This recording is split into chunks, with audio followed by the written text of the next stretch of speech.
What's up, Wizards? Dev from SBMTG. Well, we stayed up all night last night to see if Wizards was going to try and throw a couple of cards out. Well, they only threw one out at about 2:30 in the morning, our time here. And that is Dragonlord Kolaghan, the Elder Dragon version of Kolaghan from Faber Forge. Let's go over this together. So 6 mana, 6/5 flying haste. That seems fine. The bigger the creature, the better the haste, honestly. And all your other guys get haste. And here's the one that is noteworthy. Whenever an opponent casts a creature or a planeswalker with the same name as a creature or planeswalker in their graveyard, they lose 10 life. 10 life! Yeah, you heard that correctly. Let's go over a couple of things with Kolaghan here. First of all, giving all of your guys haste seems really good. We usually see this on, 2 and 3 mana enchantments and creatures and stuff like that. Now on a 6 mana guy, it's not as relevant because you probably won't be playing a whole bunch of creatures after you play this guy. And even the creatures you do play, haste might not necessarily be relevant on a 2 or a 3/3, well, sometimes on a 3/3 definitely, and even sometimes on a 2/2. But it won't be as relevant. I will say the thing about haste is that it makes all of your creatures better top decks because they can swing immediately. That it really changes things in the boards, especially in limited. So it's not a terrible ability, but like I said, we usually see this ability for less cost and not at the very, very tip top of your curve where it's just not as beneficial. Now his second ability, let's talk about this for a second. We got Obnixilis last year and everyone was like, oh, this guy's crazy, if they go to fetch land or tutor, then they're going to die, And he really didn't see much play at the end of all that talk. And the same thing I think will happen with Kolaghan.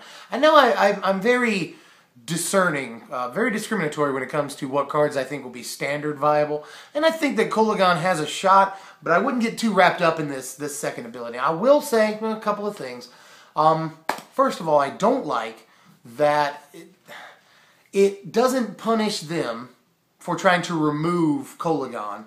If they play a creature or a planeswalker, then it punishes them. But if they play, a removal spell or anything like that, it doesn't punish them in any way. And for the same reasons that haste isn't necessarily beneficial to you or as beneficial to you at 6 mana, this won't be as much of a detriment to them at 6 mana. Now, it is later in the game. They will be playing creatures they may have already played, planeswalkers they may have already played. That may be a consideration.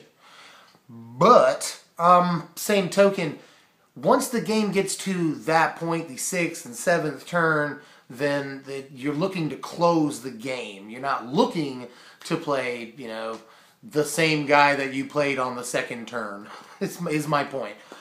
And I'm not saying that never happens, but most standard decks are designed to where they close the game out quickly, and they will play multiple copies of the same creature, but usually before this guy will hit the board. I'm running a little long on this video, but I do want to say just one or two more things real quick about Kolaghan.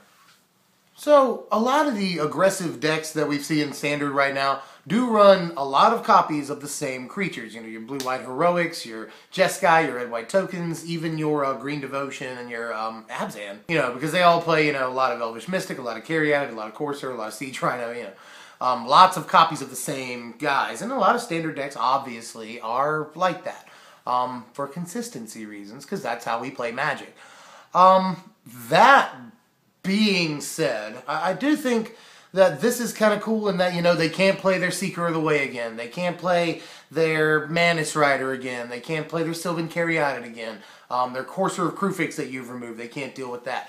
And I think that Kolaghan looks good in a sort of, red-black or Mardu control sort of removal-based deck with Crackling Doom and Stoke the Flames and Murderous Cut and stuff like that. But if you do that, then his second ability, his first ability, isn't as relevant. All your guys have haste thing, but you might not even need that. You could gloss over that line of text, and it would probably be fine in that deck. Again, I don't think that it'll be a better deck than Blue-White Control, all things considered. I think that that's probably the control deck in the format. But this almost seems, my biggest complaint about Kolaghan is that it's win more. It feels like win more. You know, if you've got a 6/5 flying haste, then you don't, like, you're already winning the game. You don't need this, like, oh, you might take 10 damage. But I'm sure that when you're on the other side of the board and you're playing against Kolaghan, it can be very tough to play around at times, you know. Oh, the only card in my hand is Seeker of the Way, and I've got a Seeker in my graveyard, you know. It shuts off access to creatures or planeswalker that they have previously dealt with. Like, I've dealt with this guy, I never have to deal with him again unless you deal with Kolaghan, which is fairly simple, let's be honest. I mean, we've got Radiant Purge right now, we've got Valorous Stance, we've got a lot of things, Murderous Gut, that take care of Kolaghan. You know, I just, Abzan Charm. I'm just not really seeing Kolaghan be this enormous thing. We've got a lot of cool cards that keep larger creatures like this in check.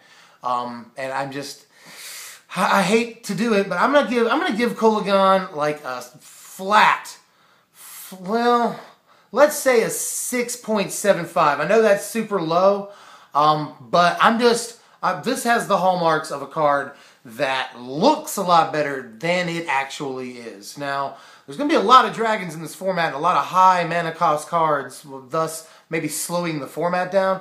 So we'll see about these higher cost cards when the entire set is spoiled and once we've got to play it for a couple of weeks. But as far as Dragonlords go, I think Silumgar is a better choice mechanically than Kolaghan, guys.